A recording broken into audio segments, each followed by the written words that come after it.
बिस्मिल्लाहिर्रहमानिर्रहीम। अस्सलाम वालेकुम। मैं रिज़ीन हैदर मज़हर हूँ और आप मेरा वीलॉग देख रहे हैं। नाज़रीन, chief justice of Pakistan Umar Ata Bandial अब की बार डट गए हैं और उन्होंने इस चीज़ का दो टोक ऐलान कर दिया है कि समाअत तो होगी और इलेक्शन भी होगा। जिसने जो करना है, जैसा जोर लगाना है लगा ले। अब की बार कोई भी सुप्रीम कोर्ट ऑफ पाकिस्तान से और बिलखसूस आईने पाकिस्तान को पैरों तले रौंद कर जो है वो जीत नहीं पाएगा। और साथ ही साथ फिर नून लीग ने भी अपने पांव पर बड़ी कुल्हाड़ी मार ली है। उस हवाले से कुछ डिटेल्स हैं जो आपके साथ शेयर करनी है। और काजी फायज ईसा जो कि अपने आप को चीफ जस्टिस ऑफ पाकिस्तान का बड़ा स्ट्रॉन्ग उम्मीदवार समझते थे और अपने आप को समझते थे कि मुझे चीफ जस्टिस ऑफ पाकिस्तान होना चाहिए। हालांकि ये कैलिबर नहीं है उस शख्स का, लेकिन अब काजी फाइज ईसा की भी कहानी खत्म हो चुकी है और मैच आखिरी मरहले में दाखिल हो चुका है। बड़ी एक्सक्लूसिव डिटेल्स हैं जो इस व्लॉग में आपके साथ शेयर करनी है, लेकिन इन तमाम तफसीलात से पहले आपसे दरख्वास्त करनी है कि चैनल को सब्सक्राइब करना मत भूलिएगा, बेल आइकन को भी दबा दीजिएगा ताकि मेरे आने वाली तमाम तर वीडियोस आप तक पहुंचती रहें और आपको और मेरा जो ये तस्वीर और आवाज़ की दुनिया का साथ है ये बरकरार रह सके।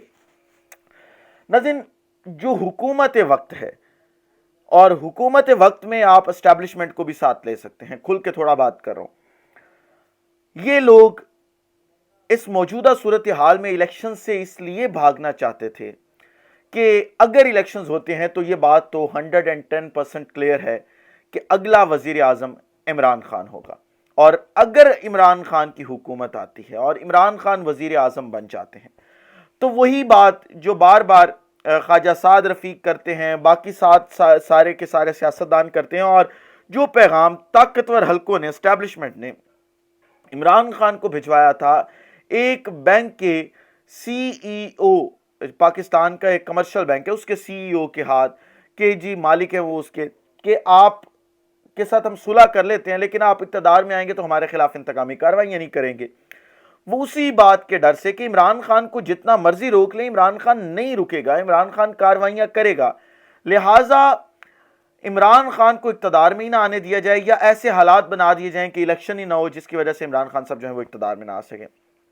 ऐसे हालात बनाने के लिए सिर्फ ये एक वजह थी कि इमरान खान का रास्ता रोकने की वजह से इंतखाबात से तो भागे। वो मैं अभी कुछ देर पहले एक मीम पढ़ रहा था, उसमें वो कहते हैं कि जी वैसे जो शेर है ना वो 56 की यानी 56 की रफ्तार से भाग सकता है, 56 किलोमीटर पर आवर की रफ्तार से, लेकिन अगर शेर को पता चल जाए कि इलेक्शन हो रहे हैं या इलेक्शन से भागना हो तो फिर वही शेर जो 56 की रफ्तार से भागता है वो 120 की रफ्तार से भागना शुरू कर देता है। और यही हो रहा है इस मुल्क के अंदर। इसी रफ्तार से शेर भी भाग रहा है और साथ वो भी भाग रहे हैं जो शेर को लाने वाले थे। लेकिन क्योंकि चीफ जस्टिस उमर अता बंदियाल ने फैसला कर लिया है कि समाअत होगी कल और हर हालत समाअत होगी, क्योंकि बेंच टूट गया था आज और एक जज साहब ने जो है वो माजरत कर ली थी कल के फैसले को मद्देनजर रखते हुए।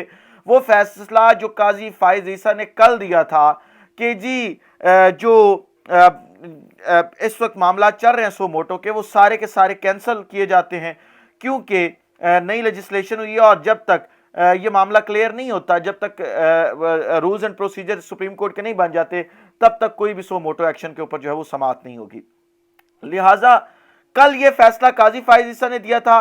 आज काजी फाइज ईसा के हवाले से एक फैसला फिर शहबाज शरीफ ने दिया है और वजीर आजम शहबाज शरीफ का जस्टिस काजी फाइज ईसा के खिलाफ क्यूरेटिव रिव्यू रेफरेंस वापस लेने का फैसला हुआ है और उन्होंने हुक्म जारी कर दिया कि ये हम रिव्यू वापस लेते हैं।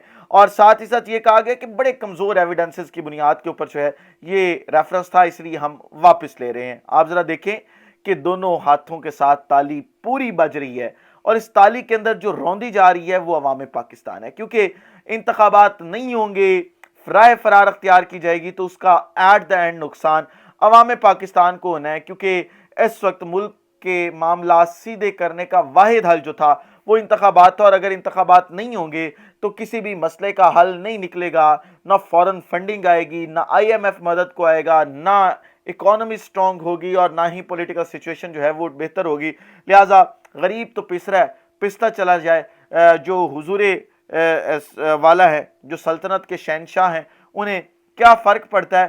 لیکن یہ بینچ کیونکہ اس ریفرنس کے اندر جو کل دیا گیا تھا ایک آرڈر، اس کی بنیاد پہ آج ٹوٹا ہے.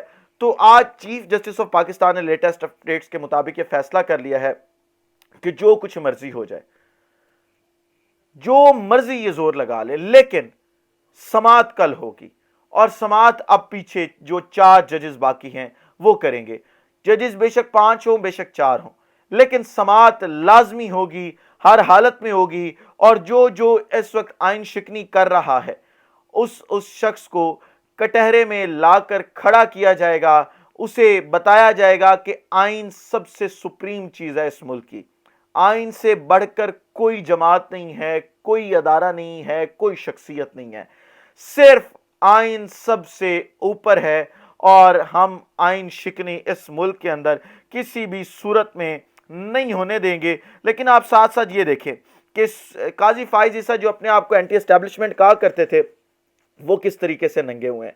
پورا نظام کس طریقے سے ننگا ہوا ہے. اور کس طریقے سے وہ قاضی فائز عیسیٰ جو اپنے آپ کو جو ہے وہ بڑا اصول پسند سمجھتے تھے، بڑا اپنے آپ کو سمجھتے تھے کہ جی میں کوئی بہت بڑا جینیس ہوں، میرے سے تو بڑھ کر کچھ ہے ہی نہیں، سپریم کورٹ آف پاکستان میں کوئی جج میرے جیسا ہے ہی نہیں. وہ قاضی فائز عیسیٰ کیسے بے نقاب ہوا ہے کہ شریف خاندان جس طریقے سے جسٹس قیوم فیصلے دیا کرتے تھے، کچھ دن پہلے ہی ان کی وفات ہوئی ہے، جس طریقے سے رفیق تارڑ فیصلے دیا کرتا تھا، جس طریقے سے جو ہے وہ جسٹس منظور صاحب فیصلے دیا کرتے تھے نون لیگ کے حوالے سے، ویسے ہی اب ایک اور جج نون لیگ کے ہتھے چڑھ گیا ہے، اور وہ ہے قاضی فائز عیسیٰ. قاضی فائز عیسیٰ ایک چیز میں تو کامیاب ہو گئے ہیں کہ تاریخ میں نام کیسے لکھوانا ہے. اب یہ مورخ کے اوپر ڈیپینڈ کرتا ہے کہ مورخ قاضی فائز عیسیٰ کا نام کن جملوں میں لکھتا ہے، کن الفاظ کے ساتھ تاریخ میں لکھتا ہے. اور میں آپ کو ایک چیز بتا دوں کہ مورخ بھی اب بڑا سیانہ ہو چکا ہے. مورخ قاضی فائز عیسیٰ کو، شہباز شریف کو، باجوہ کو، یہ تمام وہ کردار ہیں، اور کچھ نئے کردار بھی ہیں. میں حساسیت کی وجہ سے جو ہے وہ کیونکہ موقع کی نزاکت ہے نا، اس وجہ سے نام نہیں لے رہا. آپ سمجھ گئے میں ان کے نام لے رہا ہوں. ان کے جس تناظر میں اور تاریخ پاکستان کے جس تناظر میں ان کے نام لکھے جائیں گے، وہ تو پھر آنے والی نسلیں ان کی بھی پڑھیں گی کہ ہمارے آباء و اجداد نے اس ملک کے ساتھ کیا کیا تھا اور کس تناظر میں ہم آج تک مطالعہ پاکستان میں پڑھے جا رہے ہیں. لیکن ان کا کردار جس طریقے سے رہا وہ واقعی قابل افسوس ہے. لیکن آپ یہ دیکھیں کہ معاملہ بالکل کلیئر ہو چکا ہے، اور کیونکہ قاضی فائز عیسیٰ کی کہانی بھی اب ختم شد ہو چکی ہے، کیونکہ جو بھی حکومت آئے گی نہیں، وہ کبھی بھی قاضی فائز عیسیٰ کو اب نہیں آنے دے گی چیف جسٹس آف پاکستان، کیونکہ انہوں نے اپنے آپ کو ایک متنازع شخصیت بنا لیا ہے. اور اس پورے کے پورے سینیریو کے بعد قاضی فائز عیسیٰ گیم سے آؤٹ ہونے جا رہے ہیں. Chief justice of Pakistan Umar Ata Bandial, جن کے اوپر یہ پریشر ڈالا تھا انہوں نے کہ استعفیٰ دے دیں، کس طریقے سے انہوں نے اب پریشر نہ لینے کا فیصلہ کیا ہے، ڈٹ کے کھڑے ہونے کا فیصلہ کیا ہے. جس ڈٹ کے کھڑے ہونے کے فیصلے کے بعد پورے کا پورا پریشر جو ہے وہ موو ہو کر اب طاقتور حلقوں پر، حکومت پر اور باقی ماندہ ججز کے اوپر آ چکا ہے.